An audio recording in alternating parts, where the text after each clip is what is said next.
자, 오늘 말씀의 제목을 한번 저 따라서 해보시겠습니다. 십자가를 경험하며 사는 사람. 이런 질문으로 설교를 시작해 볼까 합니다. 혹시 여러분 중에는 누군가로부터 버림받은 경험이 있으십니까? 믿었던 사람으로부터, 사랑하는 사람으로부터, 존경하는 사람으로부터 여러분들이 버림받아 본 경험이 혹시 있으십니까? 경험해 본 분들은 아실 터인데요, 이 세상의 고통 중에, 아픔 중에 버림받은 고통보다, 아픔보다 더 큰 아픔은 없다고들 말합니다. 그런데 여러분, 우리 예수님은 버림받은 인생을 사셨습니다. 예수님이 누구에게 왜 버림받으셨을까? 우리 첫 번째로 그 질문을 가지고 하나님 말씀 앞으로 나아가기를 원합니다. 버림받으신 예수님은 첫 번째는 군중들에게 버림을 받으셨다라고 성경이 말씀합니다. 여러분, 성경을 한번 보십시오. 예수님이 공생애의 삶을 사실 때 이 땅 가운데 언제나 예수님 주변에는 많은 무리들이 모여 있었습니다. 많은 군중들이 예수님을 따랐습니다. 한 가지 사건을 생각해 보실까요? 오병이어의 기적의 사건을 한번 생각해 보십시오. 성경에 보니까 그게 기적이죠. 사람이 할 수 없는 일들을 행하시는 그분이 예수님이시고 하나님이십니다. 그분이 오병이어의 기적을 일으키셨는데 그 현장에 남자만 5,000명 정도가 있었더라. 성경이 그렇게 말씀합니다. 남자만 5,000명으로 숫자를 세던 시대였으니까 그 당시에 얼마나 많은 무리들이, 군중들이 예수님과 함께 했겠느냐 하는 것이죠. 오병이어의 기적 가운데 함께 했던 그 많은 군중들은 예수님을 억지로 우리들의 임금으로 세워야 될 뿐이다 라고 예수님을 임금으로 삼으려고 했던 무리들이었습니다. 그 예수님이 십자가에 달려 죽으시기 위해서 나귀를 타시고 예루살렘에 입성하실 때 많은 무리들이 또 예수님을 따르며 열정적으로 예수님을 환호했습니다. 오늘이 바로 그날이죠. 예수님께서 나귀를 타고 예루살렘에 입성하신 날, 그래서 오늘은 이름하여 종려주일이라고 부르는 겁니다. 예수님이 예루살렘 성에 입성하실 때 수많은 사람들이 자기들의 겉옷을 펴서 길에다가 깔았습니다. 그리고 그 사람들은 종려나무 가지를 들고 호산나를 외치면서 예수님을 열렬히 환호했습니다. 그런데 그 많은 무리들, 그렇게 예수님을 따르며 환호했던 그 많은 무리들은 사흘 후에 돌변합니다. 그 무리들은 예수님을 향하여 이렇게 소리칩니다. 예수를 십자가에 못 박으라 외쳤습니다. 예수님은 자기를 열렬하게 환호하고 따랐던 그 많은 사람들에게, 무리들에게 버림을 받으셨던 것이 예수님이셨습니다. 또 성경을 보니까 예수님은 제자들에게도 버림을 받으셨다고 성경은 말씀합니다. 제자들이 누구입니까? 예수님이 직접 이 땅에 오셔서 하나님 나라 운동을 위하여서 선발하신 12명의 사람들이었잖아요. 그들은 예수님과 동거동락하며 예수님으로부터 많은 가르침을 들었고 예수님의 역사를 보았던 사람들이었습니다. 예수님 물 위로 걸으시는 것도 제자들은 직접 본 사람들이잖아요. 눈먼 자의 눈도 뜨게 하시는 예수님의 능력을 예수님의 제자들은 가장 가까이에서 기적을 체험했던 제자들이었습니다. 그런데 그 제자들이 돌변합니다. 예수님이 잡히시던 날 밤 요한을 제외하고 그 모든 제자들은 예수님을 배반했습니다. 배신했습니다. 그래서 예수님의 곁을 자기들의 안전을 위하여 떠나갔습니다. 사랑하는 성도 여러분, 내가 도움을 주고 내가 사랑했고 내가 은혜를 베풀었던 사람에게 여러분이 버림을 받았다고 생각을 해 보십시오. 그 고통은 상상할 수 없는 고통일 겁니다. 예수님은 사랑하는 제자들에게 그런 버림받는 고통을 당하셨습니다. 또 성경을 보니까 예수님은 하나님 아버지로부터도 버림당하시는 고통이 예수님의 삶 가운데 있었습니다. 예수님은 우리의 죄와 허물을 담당하시고 십자가에 달리셔서 고통을 당하셨습니다. 성경에 보니까 예수님이 십자가에 달리신 시간을 오전 9시부터 오후 3시까지 십자가의 고통을 당하셨다라고 말씀을 합니다. 그러니까 무려 6시간 동안 십자가에 달려서 고통을 당하신 것이죠. 근데 그 예수님이 십자가에서 고통을 당하실 때 아주 신비로운 자연현상 하나를 성경이 말씀하고 있습니다. 12시 정오가 되었을 때 온 땅에 갑자기 어둠이 가득했더라 라고 예수님이 십자가에 달리신 그 시간의 사건을 기록하고 있습니다. 여러분 화면을 한번 보실까요? 마가복음 15장 33절입니다. 함께 읽습니다. 시작. 제6시가 되매 온 땅에 어둠이 임하여 제9시까지 계속 하더니 아멘. 자, 저기 시간을 나타내는 단어들이 있습니다. 저 시간은 그 당시 그 지역의 시간이고 우리의 시간과는 좀 차이가 있습니다. 우리의 시간으로 얘기하면 저 성경의 6시는 오전 12시, 낮 12시, 정오를 얘기하는 것입니다. 그리고 9시는 오후 3시를 말하는 겁니다. 그러니까 정오부터 오후 3시까지, 낮 12시부터 오후 3시까지 갑자기 온 땅에 어둠이 가득히 임하게 되었다라는 신비한 자연현상을 성경이 말씀하고 있습니다. 여러분 저럴 수가 있습니까? 저런 사건을 보신 적이 있으십니까? 오전 12시, 낮 12시는 그리고 오후 3시까지 이 시간은 해가 가장 높이 떠 있는 시간입니다. 해가 가장 빛나는 시간입니다. 그래서 가장 밝은 시간이 성경에 온 땅에 어둠이 가득했다고 말하는 바로 저 시간입니다. 그런데 가장 밝아야 할 저 시간에 온 땅에 어둠이 임했다고 성경은 말씀합니다. 여러분 성경의 저런 표현은 상징적인 것이죠. 어둠이 임했다 이 말은 하나님의 진노와 하나님의 심판을 상징하는 말씀입니다. 온 땅에 어둠이 임했다 그 말은 하나님의 진노가 임했다는 겁니다. 하나님의 징계가 임했다는 겁니다. 온 땅에 어둠이 임했다 저 말은 예수님이 하나님께로부터 버림받으셨다는 것을 성경이 저렇게 표현하고 있는 것입니다. 화면에 마가복음 15장 34절 말씀을 한번 읽겠습니다. 시작. 제9시에 예수께서 크게 소리 지르시니 엘리 엘리 라마 사박다니 하시니 이를 번역하면 나의 하나님 어찌하여 나를 버리시나이까 하는 뜻이라. 아멘. 예수님이 십자가 위에서 절규하셨다고 성경은 말씀합니다. 어떻게요? 엘리 엘리 라마 사박다니 무슨 뜻이라고요?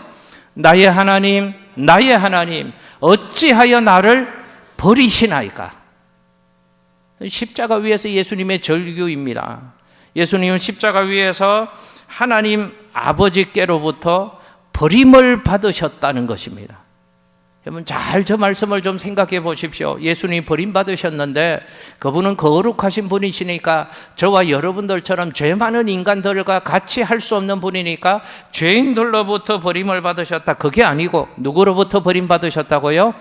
하나님 아버지께로부터 아들이신 예수님이 버림을 받으셨다는 것입니다. 그래서 예수님은 고통 속에 절규하셨다고 성경은 말씀합니다. 예수님에게 있어서 가장 큰 고통은 바로 저 순간이었습니다.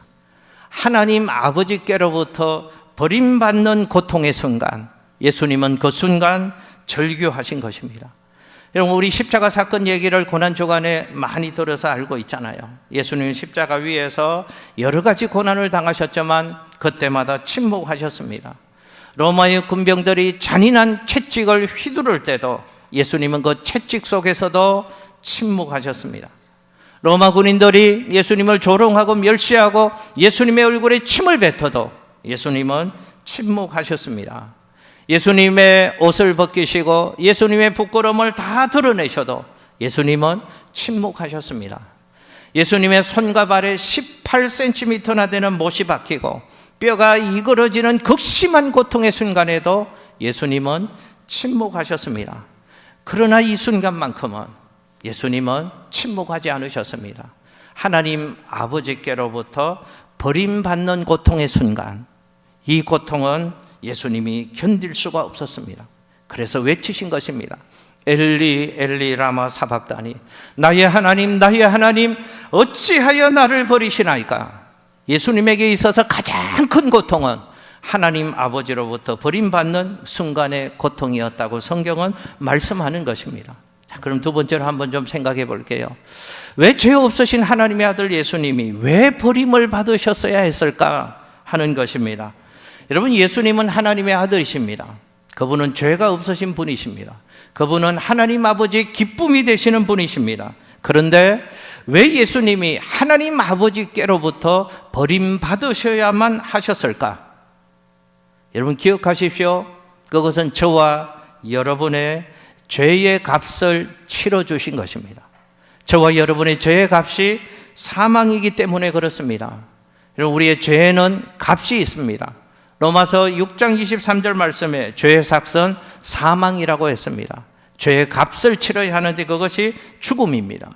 죄의 값이 죽음이기 때문에 우리 예수님은 십자가 위에서 우리의 죄의 문제를 치러주시기 위해서 죄의 값을 치러주셨는데, 그래서 십자가 위에서 죽임을 당하신 것입니다.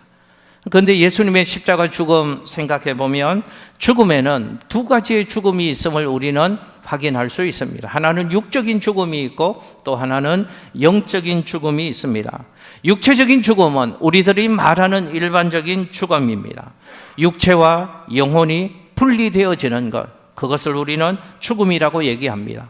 화면에 마가복음 15장 37절, 예수님도 그 죽음을 당하셨습니다. 함께 읽습니다.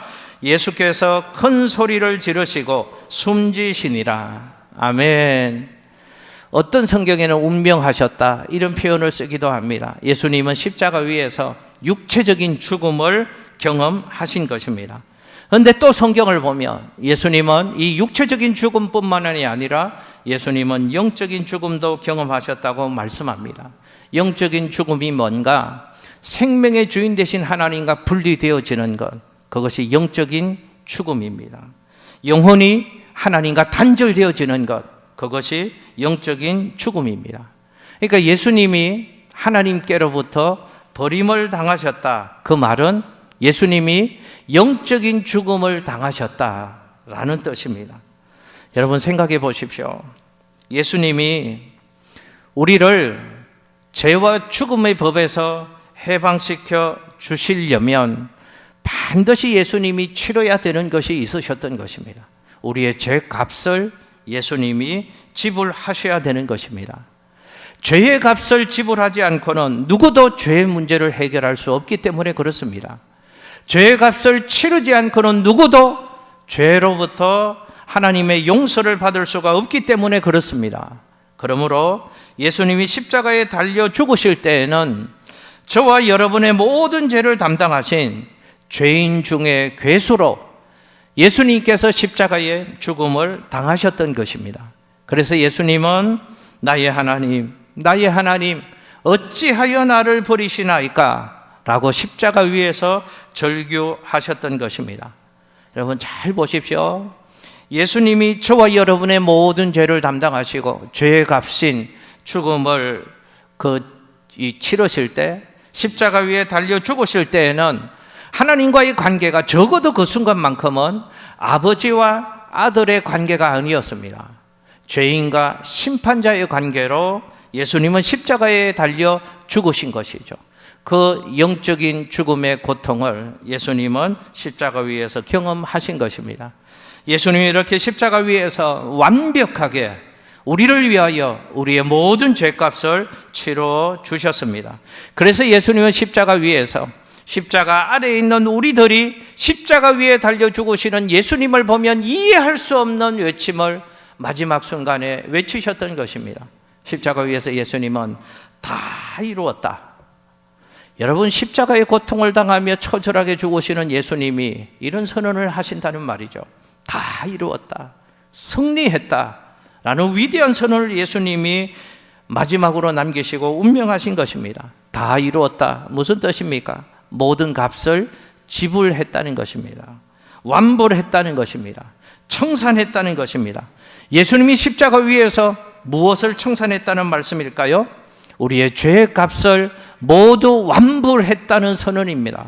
우리의 죄 문제를 모두 해결했다는 예수님의 선언입니다. 여러분 믿으십시오. 예수님이 십자가 위에서 우리 대신 죄의 값을 당하셔서 우리가 받아야 될 죄의 모든 값을 완벽하게 예수님이 십자가 위에서 지불하신 줄로 믿습니다. 그러므로 누구든지 예수님을 믿기만 하면 모든 사람들이 죄 문제를 해결 안 받고 죄 용서 안 받고 하나님의 자녀가 될 수 있는 줄로 믿습니다. 예수님이 십자가에서 하나님께 버림받으신 그 이후에 또 신기하고 특별한 한 사건이 일어났음을 성경은 우리에게 말씀합니다. 성소에 휘장이 있는데 성소의 휘장이 위로부터 아래로 찢어지는 특별한 사건이 일어났다고 성경은 말씀합니다. 성경 한번 보시겠습니다. 마가복음 15장 38절입니다. 시작. 이에 성소 휘장이 위로부터 아래까지 찢어져 둘이 되니라. 아멘. 여기서의 휘장은 성소와 지성소를 구별하는 휘장을 말합니다. 하나님은 하나님 당신의 임재를 상징하는 법궤, 이 법궤 언약궤를 지성소 안에 두신 다음에 누구도 보지 못하고 누구도 그곳에 함부로 들어가지 못하도록 성소와 지성소 사이에 6인치 정도, 그러니까 약 15cm 정도의 두꺼운 휘장을 치게 하셨습니다. 그러므로 아무나 함부로 어느 때든지 그 휘장을 열고 하나님의 임재가 있는 지성소, 하나님 앞으로 나아갈 수가 없었던 것입니다. 여러분, 성소와 지성소 사이에 하나님이 휘장을 두게 하신 이유가 무엇일까요? 이런 의미, 이런 교훈을 우리에게 주시는 것입니다. 죄값이 지불되지 않는 죄인은 누구도 하나님 앞에 나아갈 수 없다는 것을 그 성소와 지성소의 휘장을 통하여서 우리에게 가르쳐 주신 것입니다. 그런데 그 휘장이 찢어졌습니다. 주님이 십자가에서 고난받고 운명하던 그 순간에 6인치 15cm나 되는 그 두꺼운 휘장이 찢어지는 특별한 사건이 있었다고 성경은 말씀합니다. 그런데 더 신기한 사건이 그 성소의 휘장이 찢어질 때 위로부터 아래로 찢어지는 사건이 있었답니다. 무슨 뜻일까요? 사람이 찢지 않았다는 것입니다. 하나님이 그 성소의 휘장을 찢으셨다는 것입니다. 여러분 잘 생각해 보십시오. 만일 성소의 휘장이 밑에서부터 위로 찢어졌다면 이런 의미가 있는 겁니다. 인간의 노력, 인간의 선행, 인간의 열심, 인간의 수행, 인간의 공로로 하나님께로 나아갈 수 있는 길이 열려졌다는 것을 의미하는 것이죠. 그런데 예수님이 십자가에 달리실 때 성소의 휘장이 위로부터 아래로 찢어졌다고 성경은 말씀합니다. 이건 무슨 의미인가? 인간의 행위와 인간의 노력과 인간의 수준과는 상관없이 하나님께서 그 아들 예수님의 고난과 십자가의 죽음을 보시고 우리들에게 하나님 앞으로 나아갈 수 있는 길을 하나님이 열어주셨다는 것입니다. 할렐루야. 여러분, 성소의 휘장이 찢어졌다. 이건 어떤 의미가 있는가? 구약시대, 율법의 제사시대가 이제는 지나갔다는 것을 의미하는 것입니다. 이제는 누구든지 예수 그리스도를 믿고 예수 이름으로 하나님의 보좌 앞에 나아갈 수 있는 길, 새로운 시대가 열려졌다는 선언을 예수님께서는 십자가의 고난을 당하시는 그 순간 하나님이 성소의 휘장을 위에서부터 아래로 찢으시는 이 사건을 통해서 이 놀라운 선언을 우리들에게 해주신 것입니다. 그래서 히브리서 성경에서는 휘장이 찢어짐으로 우리가 하나님의 보좌 앞에 나아갈 수 있게 된 길이 열려진 이 사건을, 그 길을 새로운 길이다, 살 길이다, 히브리서는 그렇게 표현하고 있는 것입니다. 여러분 화면 한번 보시겠습니다. 히브리서 10장 19절에서 20절입니다. 시작.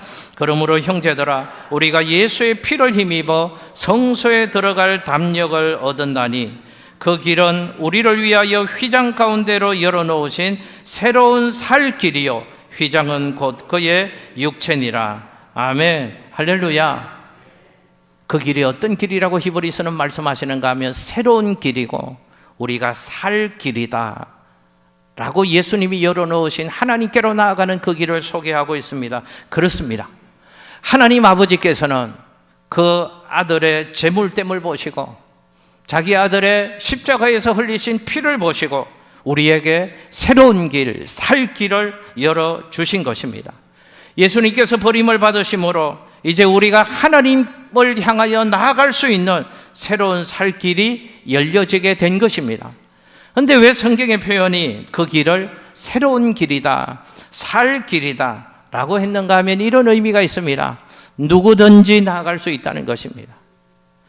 아무리 악하고 추한 죄인이랄지라도, 아무리 형편없고, 아무리 망가지고, 아무리 더럽혀진 인생이라고 할지라도 예수님의 보혈을 힘입기만 하면 누구든지 하나님의 은혜 보좌 앞으로 나아갈 수 있게 된 줄로 믿습니다. 여러분, 우리들도 그렇습니다. 오늘 저와 여러분이 이렇게 하나님 앞에서 하나님의 자녀라는 이름을 가지고 찬양하며 기도하며 거룩하신 하나님 보좌를 향하여 예배드릴 수 있는 것도 예수님께서 우리의 화목 제물이 되셔서 새로운 길, 살 길을 열어주신 결과이기 때문인 줄로 믿습니다. 자, 그렇다면 이제 십자가의 사건은 제가 이 사순절 기간 여러 번 설명을 드렸습니다.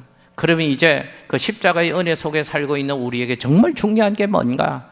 예수님이 그렇게 하신 것은 알겠습니다. 그런 의미라는 것은 알겠습니다. 그게 우리와 연관이 있어야 되잖아요. 그게 나의 삶에 뭔가 변화를 줘야 되잖아요. 여러분, 세 번째 한번 저 따라서 해보시겠습니다. 십자가를 경험하라. 한 번 더요. 십자가를 경험하라. 하나님의 자녀가 된 우리에게 가장 중요한 것은 이제 이 땅을 사는 동안 십자가를 경험하며 사는 인생이 되는 것입니다. 십자가를 경험하며 사는 것이 뭔가? 구체적으로 무엇을 말하는가? 이런 의미가 첫 번째로는 있습니다. 새롭고 살 길을 따라서 은혜의 보좌 앞에 나가는 삶을 살라고 주님이 우리에게 말씀하시는 것입니다.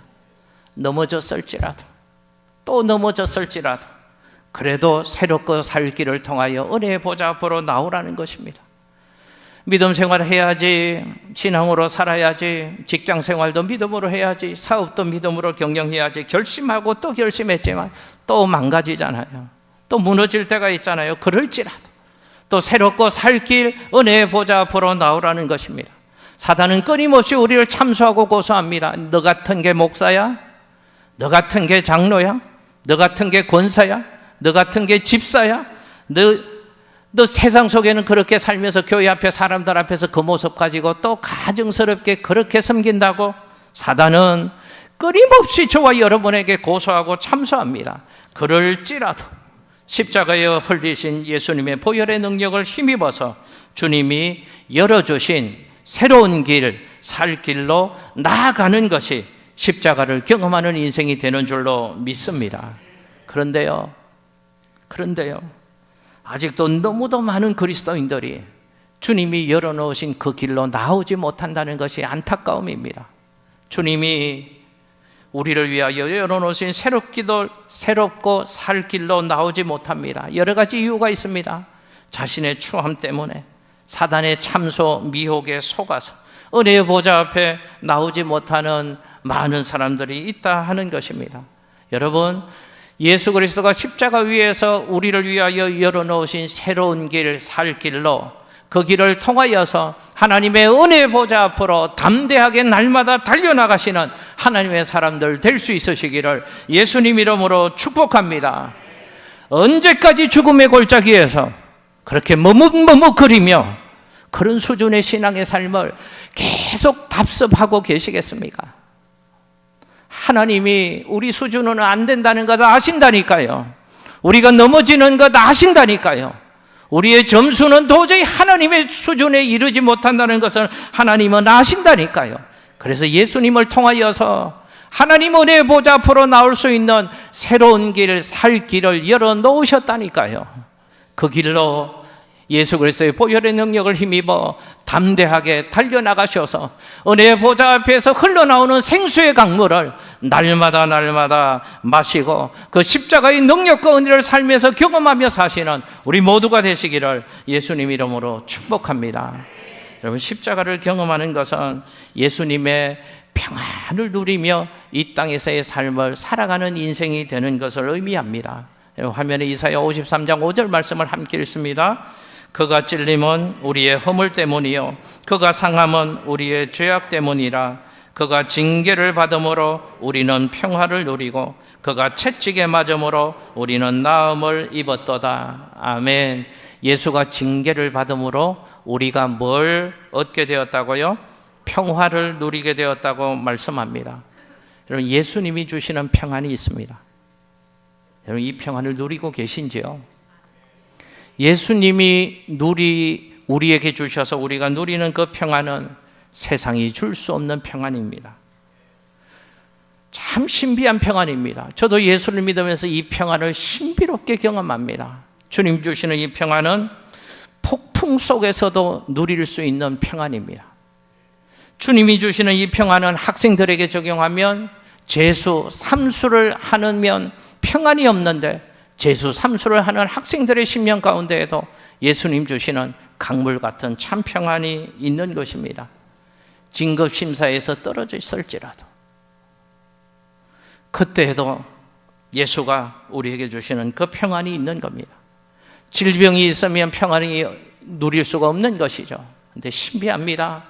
질병 속에서도, 암병 속에서도, 생명의 위기 속에서도 예수님의 사람들에게 주신 참 평안이 있는 것입니다. 여러분에게 그 평안이 있으십니까? 그 평안은 그냥 주어지는 게 아닙니다. 주님이 징계를 받으셨기 때문에 저와 여러분이 그 평안을 누리게 되는 것입니다. 그러니까 보십시오. 진정으로 성공한 인생이 어떤 인생인가를 생각해 보면 십자가를 경험하며 사는 인생이 진정으로 성공한 인생이라고 말할 수 있을 것 같습니다. 십자가를 통하지 않고는 그 어떤 은혜도 없습니다. 십자가를 통하지 않고는 그 어떤 능력도 없습니다. 십자가를 통하지 않고는 그 어떤 축복도 없는 것입니다.